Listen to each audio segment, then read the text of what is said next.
Hello student, today we discuss about the equilibrium condition of statistical system in the term of energy and probability। तो इस lecture में हम लोग statistical equilibrium condition क्या होता है किसी सिस्टम के लिए, प्रोबेबिलिटी एंड एनर्जी के टर्म में ये एक्सप्लेन करेंगे। तो एक कंटेंट के माध्यम से हम लोग इक्विलिब्रियम कंडीशन क्या होगी, प्रोबेबिलिटी एंट्रॉपी में रिलेशन क्या होगा, ये सब टर्म सब फाइंड किए जाएंगे। तो फर्स्ट लेक्चर में हम लोग डिस्कस करेंगे equilibrium conditions of statistical system. तो ये कैसे फाइंड किया गया है, किस टर्म में फाइंड किया गया है, इसको एक्सप्लेन करना है। तो एक कंटेंट लेते हैं हम लोग statistical equilibrium condition.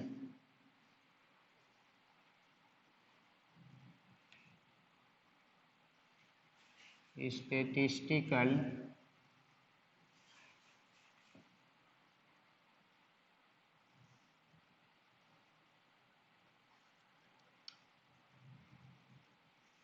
Equilibrium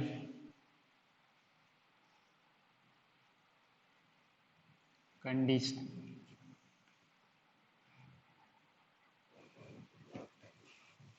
statistical equilibrium condition, इसमें हम लोग मान लेंगे कोई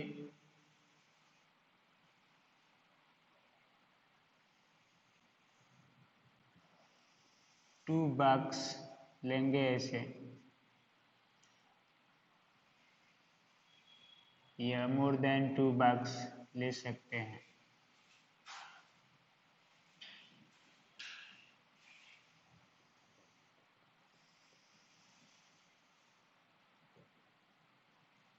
इसकी outer walls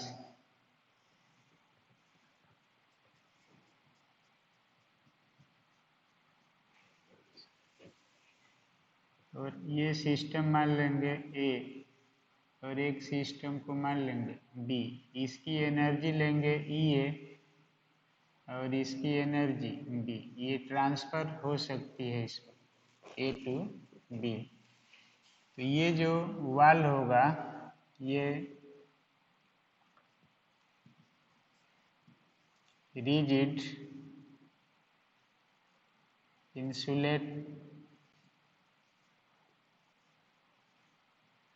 insulating and impermeable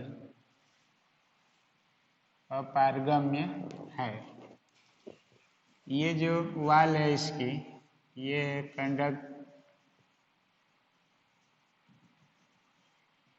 conducting Waals है ये। और ये कोई सिस्टम है जिसमें दो स्टेट लिया गया है, एक स्टेट की एनर्जी ई ए है और एक की ई बी है। अब इक्विलिब्रियम कंडीशन को फाइंड करते हैं हम लोग। तो इक्विलिब्रियम का मतलब होता है कि किसी चीज़ का ट्रांसफर न हो।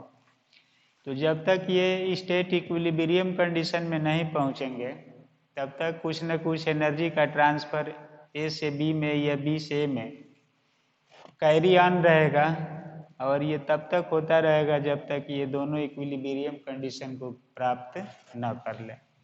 तो इसके लिए प्रोबेबिलिटी और एनर्जी का रिलेशन क्या होगा, यही इसमें फाइंड किया जाता है। थर्मल इक्विलिब्रियम पढ़े हम लोग पिछले क्लासेज में, मैकेनिकल इक्विलिब्रियम पढ़ते हैं। तो तरह तरह के इक्विलिब्रियम कंडीशन है। उसी तरह स्टैटिस्टिकल इक्विलिब्रियम को हम लोग किस रूप में आइडेंटिफाई करते हैं या सॉल्व करते हैं, यही डिस्कशन इस लेक्चर में हम लोग करेंगे। तो एज्यूम कर लिए कि दो सिस्टम है ए एंड बी, दोनों का एनर्जी है ये, और इसकी आउटर वॉल्स नॉन कंडक्टिंग है, इम्परमिएबल है, मतलब एनर्जी कंजर्व रहेगी पूरे सिस्टम की, लेकिन इंटरनल सिस्टम में ये ट्रांसफर होती रहेगी। तो इसमें हम लोग मान लेंगे let a system is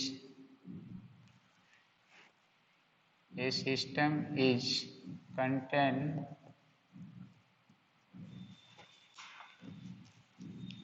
two cells कह सकते हैं या सब systems, two cells A and B. Also, energy of cell A is EA and cell B is EB.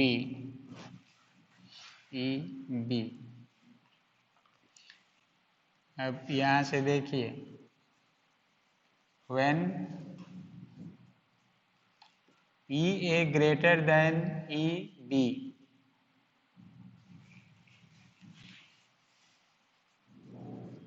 energy transfer exists from EA to EB and EA less than EB. Energy transfer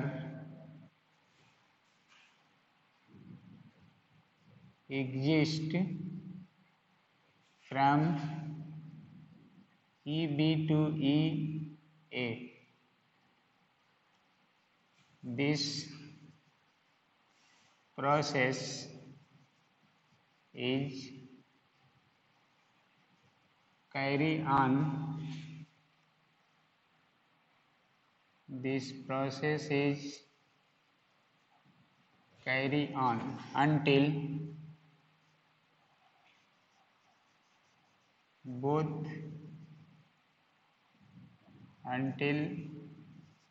systems कह सकते हैं, systems are approached to equilibrium state. तो ये carry on रहेगा तब तक जब तक कि ये इक्विलिब्रियम स्टेट में न आ जाए, तब तक एनर्जी का ट्रांसफर होता रहेगा, वेरिएशन होता रहेगा। तो ये वेरिएशन मिलेगा। अब देखिए, टोटल एनर्जी, यहाँ पर एक कंडीशन लेंगे हम लोग कि सिंस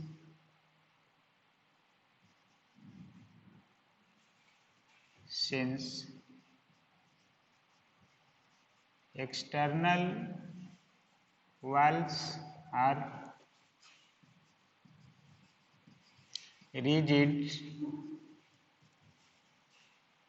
non-conducting and impermeable,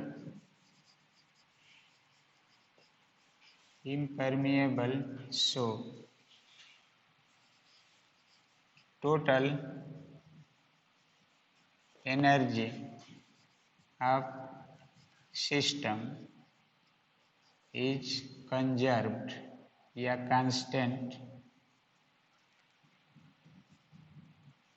तो जब इस सिस्टम में बाहर से कहीं से आउटगोइंग इनकमिंग नहीं होगा इसमें, तो टोटल सिस्टम की एनर्जी कंजर्व रहेगी, लेकिन ये इंटरनली ट्रांसफर होती रहेगी।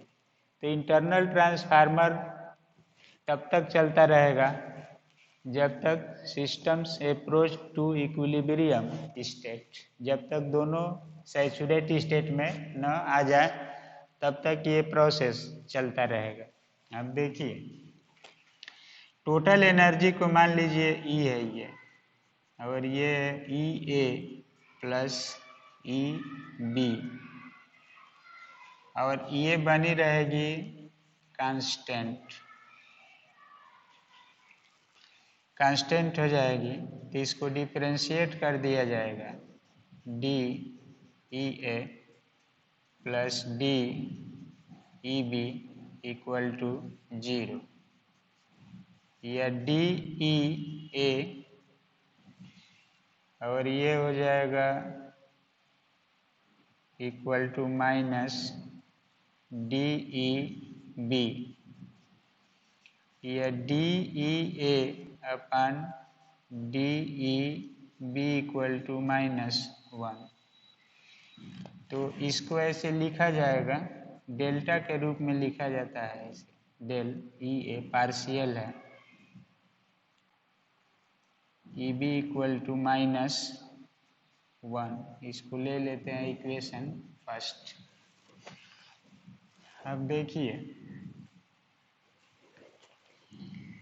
जैसे probability again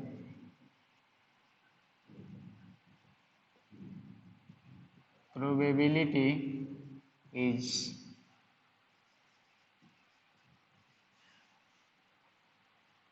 directly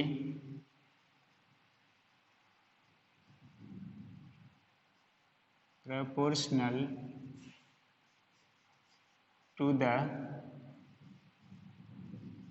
number of distribution veg.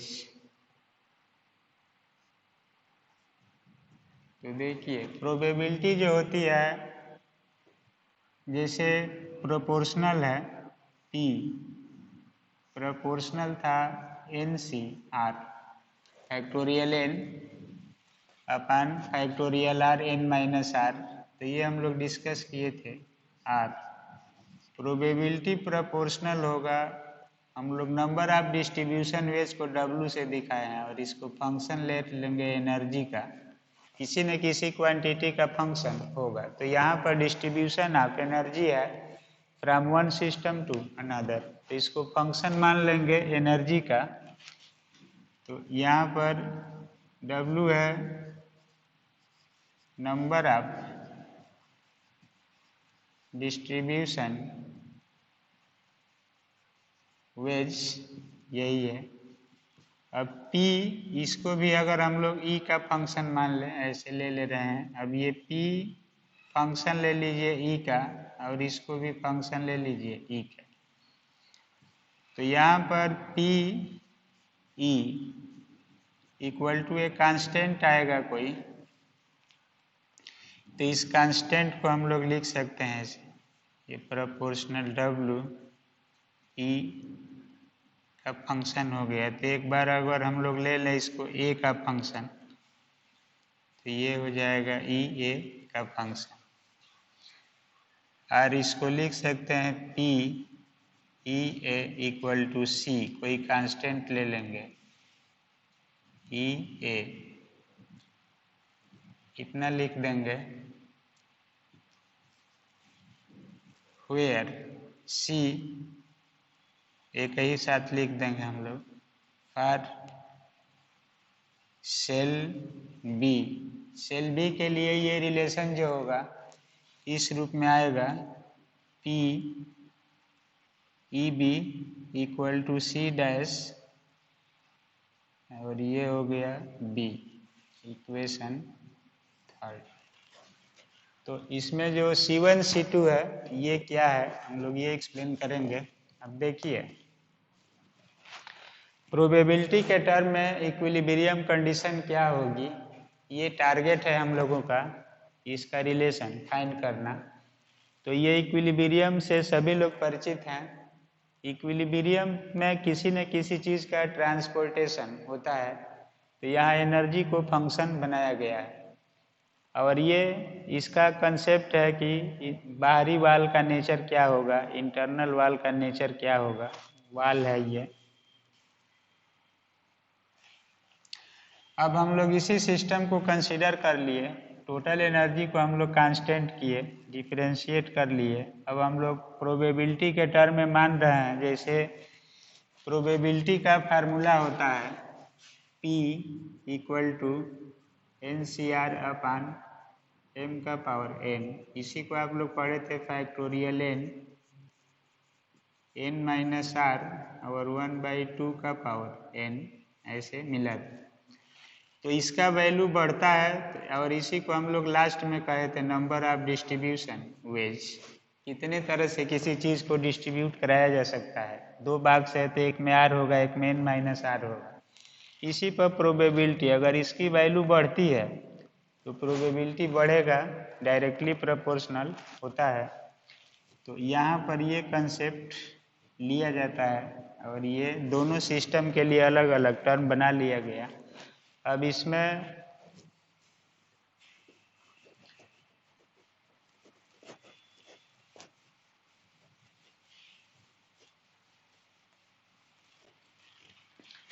देखिए, where C dash are arbitrary constant, arbitrary constants हैं, ये प्रोपोर्शनैलिटी कांस्टेंट है, दोनों के कारण ये टर्म मिला है। अब हम लोग यहाँ पर एक्सप्लेन करेंगे। Since probability is a multiplicative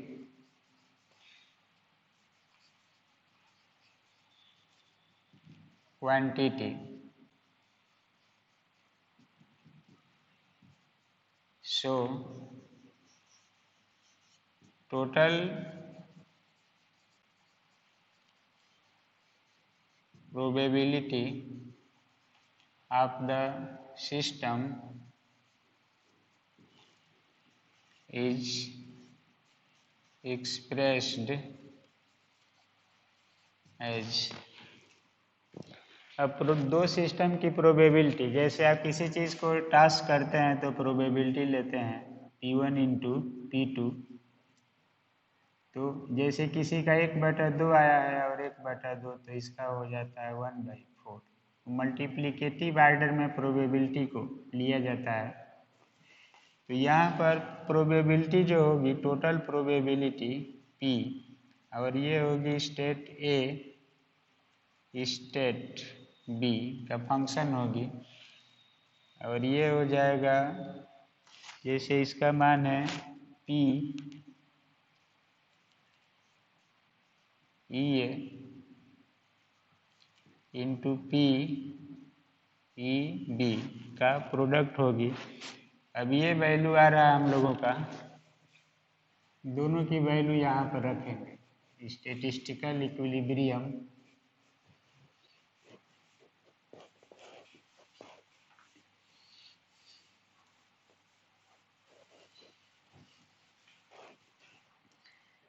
ये मान होगा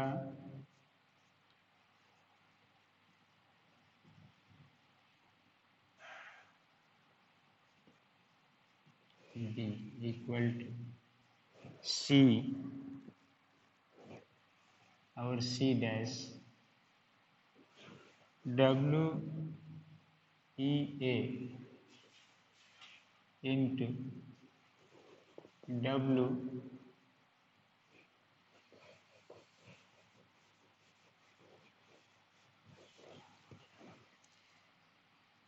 E B, ये टर्म बनेगा, दोनों का प्रोडक्ट इतना आ जाएगा। अब हम लोग इसको सॉल्व करने के लिए टेकिंग log on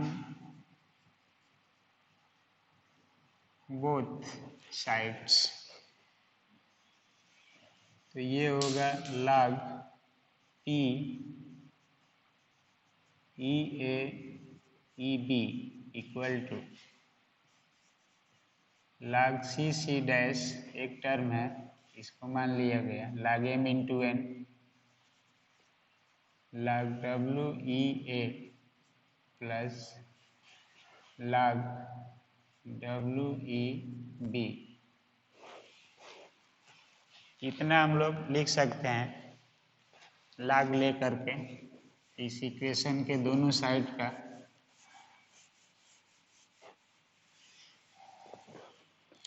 log ले लिए। अब हम लोग इसमें अगला स्टेप यूज करेंगे differentiating it with respect to E A. किसी एक के सापेक्ष डिफरेंशिएट कर देते हैं इसको। ई ए सी कांस्टेंट है तो ये हो जाएगा del upon del E A log P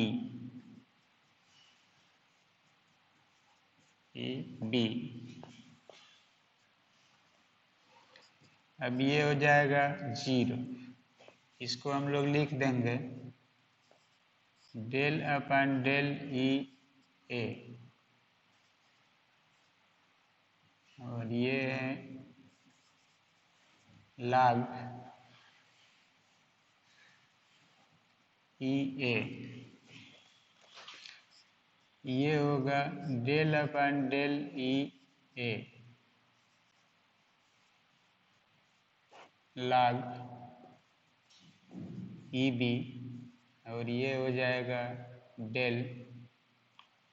यहाँ पर जो वैल्यू आ जाएगी अभी इसको हम लोग इतना लिख सकते हैं, एक बार ई के सापेक्ष डिफरेंशिएट हुआ तो यहाँ पर हो जाएगा डेल ई बी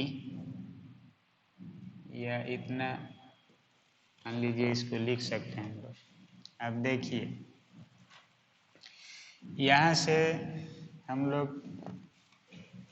ये बी है और ये क्या है ए, तो इसको सॉल्व करने के लिए इसमें मल्टीप्लाई कर देते हैं ऊपर नीचे। तो ये हो जाएगा del E A log P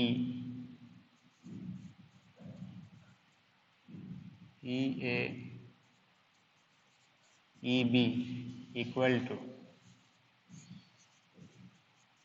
E A log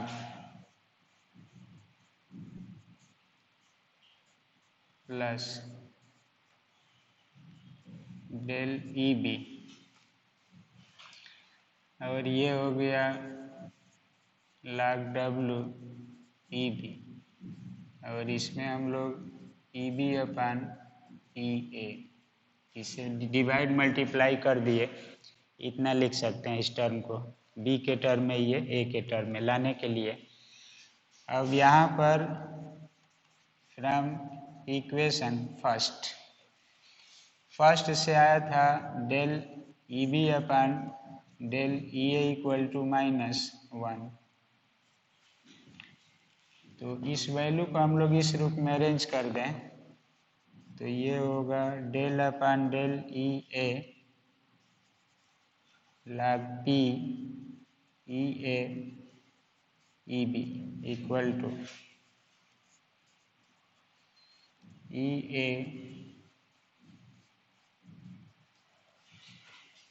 minus, इसका मान माइनस हो जाएगा ई बी log इतना लिख सकते हैं। इस इक्वेशन को प्रोबेबिलिटी के लैंग्वेज में ये कैलकुलेशन है। आप देखिए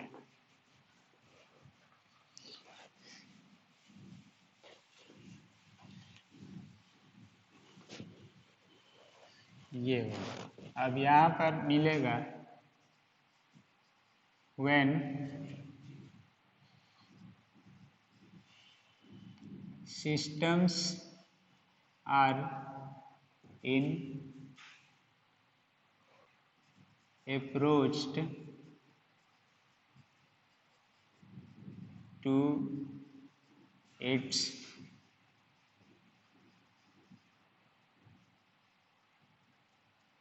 equilibrium state, then probability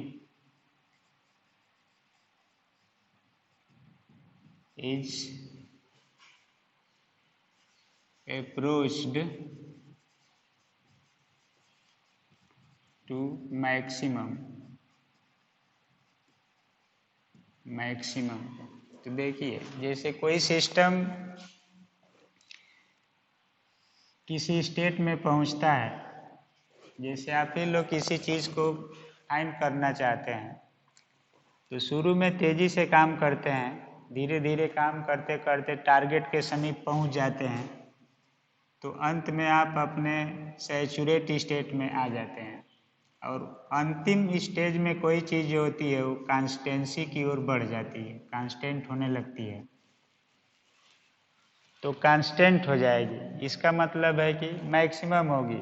जब कोई चीज़ अपने टारगेट तक पहुंचते पहुंचते मैक्सिमा की ओर जा रहा है, तो मैक्सिमा पर जा कर के वो कांस्टेंट होगा कभी न कभी। अगर वो घटते हुए आ रहा है तो कभी न कभी मिनिमा पर जाकर कांस्टेंट होगा। किसी भी चीज़ के साथ, टाइम के साथ अगर हम लोग एनर्जी का ही फंक्शन निकालें तो अंत में ये कांस्टेंट होगा, ये कांस्टेंट होगा।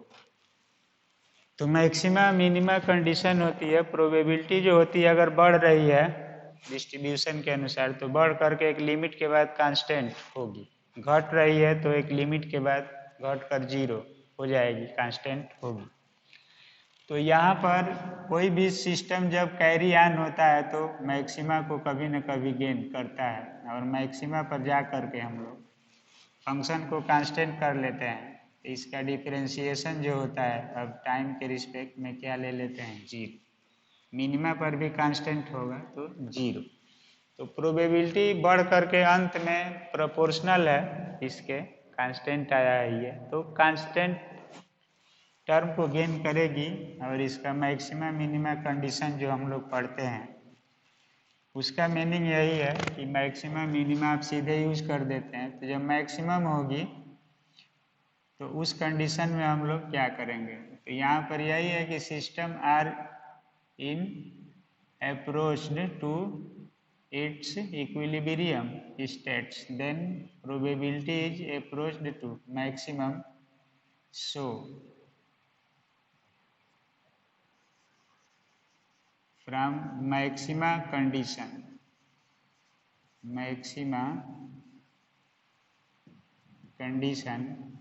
we have। तो मैक्सिमा कंडीशन होता है किसी चीज़ का डिफरेंशिएशन क्या हो जाएगा, ई ए, और ये log P, E A E B equal to zero, zero हो जाएगा आर। इसकी वैल्यू, ये जब टर्म जीरो होगा तो ये टर्म जीरो होगा, तो यहाँ से मिलेगा del E A log W E A minus log W E B equal to zero. ये टर्म मिलेगा, या del upon del E A equal to हो जाएगा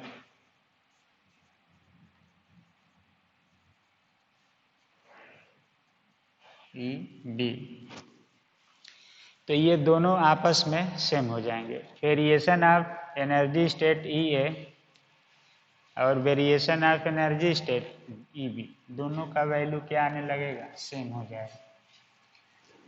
तो ये कंडीशंस के रूप में हम लोगों को फाइंड करना है कि जनरल कंडीशन क्या लिया जाएगा।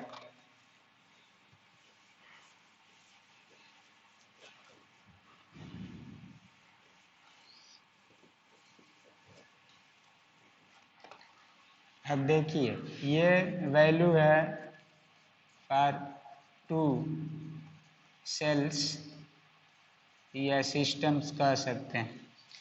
इसी तरह से अगर तीसरा सिस्टम लिया जाता तो del by del C, similarly ऐसे लिख दिया जाएगा ई सी।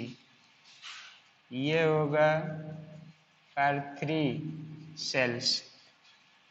इसी तरह से del E D log ED, ये हो जाएगा फॉर 4 सेल्स। जनरली हम लोग इसको कितना भी सेल के लिए लिख सकते हैं, और ये होगा कांस्टेंट। जैसे आप पढ़ते हैं कि A equal to B equal to C equal to dot dot, तो हम लोग इसको क्या मान लेते हैं अंत में, कांस्टेंट। तो ये 3 सिस्टम के लिए ऐसे ही प्रोसीजर होता जाता, जितना भी यूज करते तो बढ़ता जाएगा ये। तो ये जनरली कांस्टेंट रहेगा किसी भी सिस्टम के लिए, और इस कांस्टेंट को हम लोग देखिए, जब कोई function x1 equal to x2 equal to dot dot constant आता है तो x इक्वल टू क्या लिख देते हैं, कांस्टेंट। तो वही प्रोसीजर यहाँ पर लेंगे। फाइनली या generally we concluded that del upon del E, कोई एक टर्म ले लेंगे हम लोग ई, और ये log डब्ल्यू ई।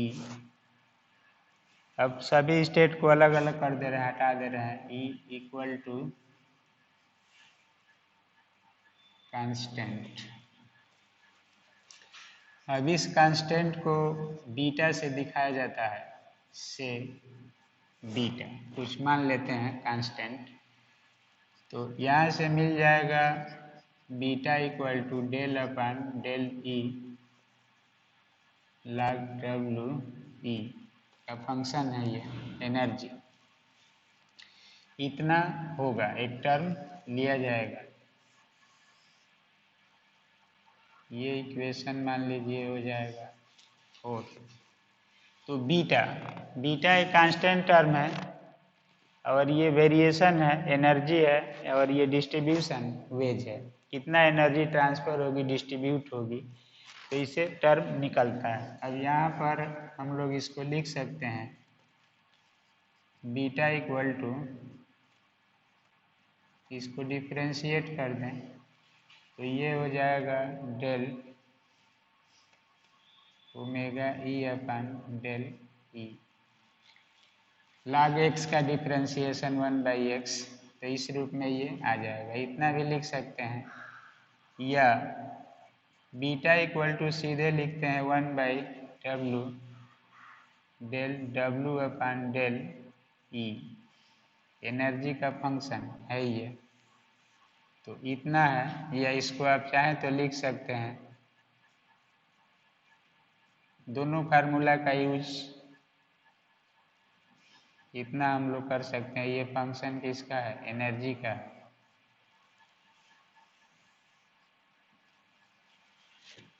तो प्रोबेबिलिटी डिस्ट्रीब्यूशन है ये, और एनर्जी है। इस रूप में एक कांस्टेंट टर्म आता है इक्विलिब्रियम कंडीशन में।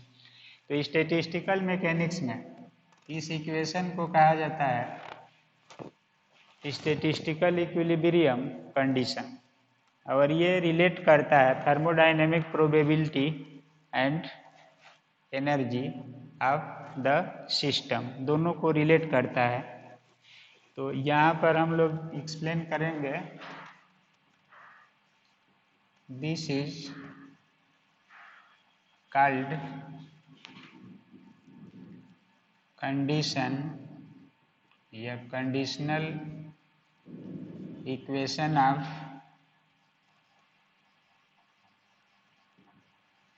Statistical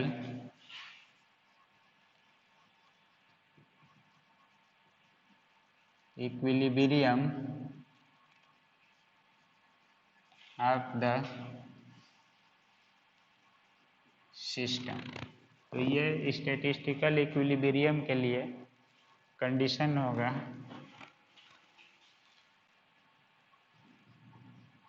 that is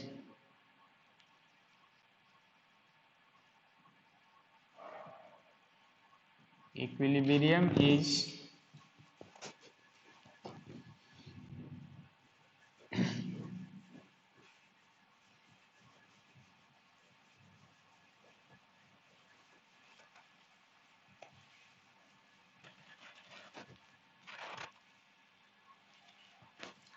equilibrium is expressed in the term of energy and probability. Probability इसका मीनिंग है that is beta relates the two quantities तो इसमें बीटा टू क्वांटिटीज को रिलेट कर रहा है, प्रोबेबिलिटी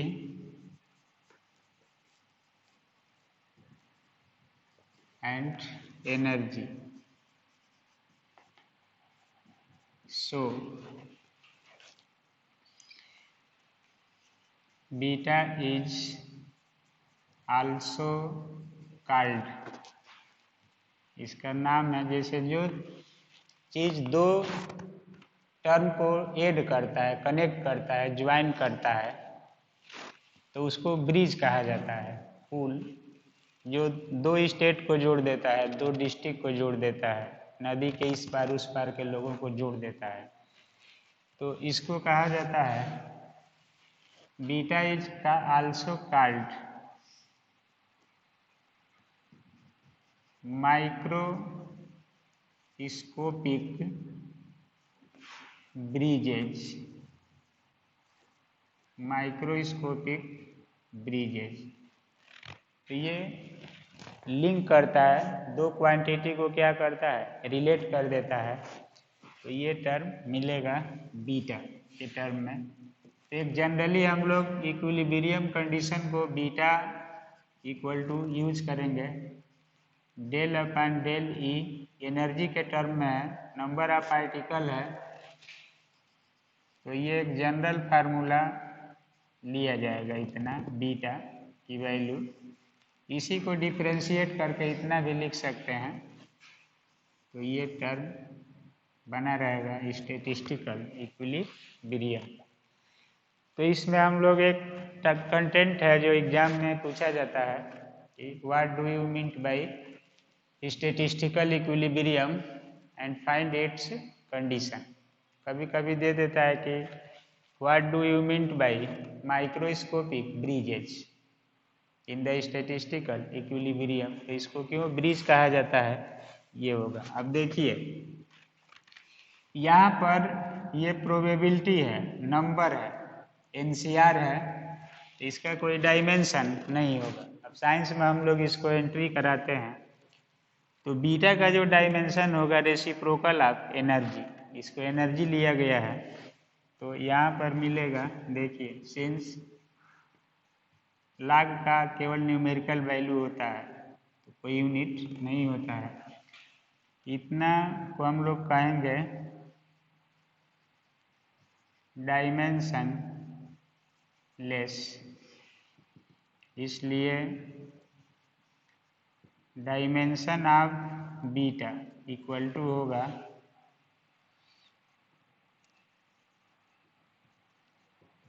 डायमेंशन ऑफ रेसिप्रोकल व्युत्क्रम ऑफ एनर्जी.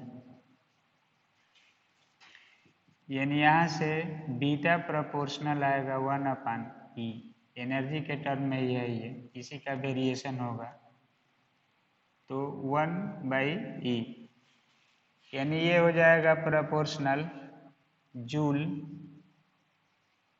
का पावर -1. तो बीटा किस चीज़ को यहाँ पर बता रहा है, एनर्जी है. अगर हम लोग नंबर ऑफ पार्टिकल्स ले लेंगे पर यूनिट एनर्जी रेंज, तभी एनर्जी आएगा. तो एनर्जी के रूप में इसको हम लोग एक्सप्लेन करेंगे, और प्रोबेबिलिटी डिस्ट्रीब्यूशन के रूप में ये है, P है या W है. तो यहाँ पर W का मीनिंग है नंबर ऑफ डिस्ट्रीब्यूशन वेज. तो ये एक टर्म है स्टैटिस्टिकल इक्विलिब्रियम का, अब इसका हम लोग दो क्वेश्चन के रूप में ये एक्सप्लेन होगा। एक तो आता है कि find the condition of statistical equilibrium, तो ये है। दूसरा है find the Boltzmann entropy probability relation. अब है कि थर्मल क्वांटिटी एंट्रोपी है और मैथमेटिकल क्वांटिटी प्रोबेबिलिटी है, दोनों एक दूसरे से कैसे रिलेट होगी, तो उसको कहा जाता है बोल्ट्जमान एंट्रोपी प्रोबेबिलिटी रिलेशन। तो एक क्वेश्चन बनता है, एक ये बनता है, तो इस तरह से पूछे जाते हैं टर्म। तो अब हम लोग इसका यूज करके एक और रिलेशन निकालेंगे। अब चूँकि आपका कोर्स या सिलेबस टॉपिक वाइज है, उसी को हम लोग पूरा करेंगे जैसे जैसे दिया गया है उसी के वे में आगे बढ़ रहे हैं एक सीक्वेंस को लेकर। तो ऐसे टर्म लिया गया है। अब यही स्टैटिस्टिकल मैकेनिक्स में इससे पहले बहुत सारी चीज़ें हैं, इसके बाद भी है, लेकिन उधर हम लोगों को नहीं ले गए हैं सिलेबस के अकॉर्डिंग। तो जिस वे में इसको दिया गया है उसी के अकॉर्डिंग हम लोग एक्सप्लेन कर रहे हैं टॉपिक्स को। तो ये एक टॉपिक है, अब इसका एक एप्लीकेशन होगा, फिर उसका एप्लीकेशन ऐसे बढ़ता जाएगा। तो स्टैटिस्टिकल इक्विलिब्रियम का कंडीशन क्या होगा ये हम लोग एक्सप्लेन किए इसमें। अब इसका एप्लीकेशन करना है आगे हम लोगों को। तो पार्टीशन फंक्शन ये सब टर्म आएंगे। बोल्ट्जमान मैक्सवेल स्टैटिस्टिक्स क्या है उसमें यूज होगा। एंट्रोपी से कैसे ये जुड़ेगा, तो ये टर्म है। फिजिकल कंसेप्ट है, थर्मल क्वांटिटी जो एंट्रोपी है किसी सिस्टम की बहुत तेज़ी से चेंज होती है, तो उसके अनुसार प्रोबेबिलिटी कैसे चेंज होगा, उसका रिलेशन क्या मिलेगा, ये अगले लेक्चर में हम लोग डिस्कस करेंगे। तो इस लेक्चर में हम लोग डिस्कस किए statistical concept of equilibrium condition of any system. तो एनर्जी के रूप में ये आया, और एक नाम यहाँ पर माइक्रोस्कोपिक ब्रिजेज लिया गया। इसका मतलब है कि लिंक, ब्रिज लिंक करता है दो क्वांटिटीज़ का या दो छोर का या दो किसी भी चीज़ को लिंक कर देता है, आपस में जोड़ देता है। तो यहाँ बीटा जो है लिंक कर रहा है प्रोबेबिलिटी एंड एनर्जी, इसलिए माइक्रोस्कोपिक ब्रिजेज भी कहा जाता है। तो इस लेक्चर में हम लोग ये डिस्कस किए। अब इतना ही, इसमें अगले लेक्चर में इसका यूज करेंगे। तब तक के लिए ओके, थैंक यू।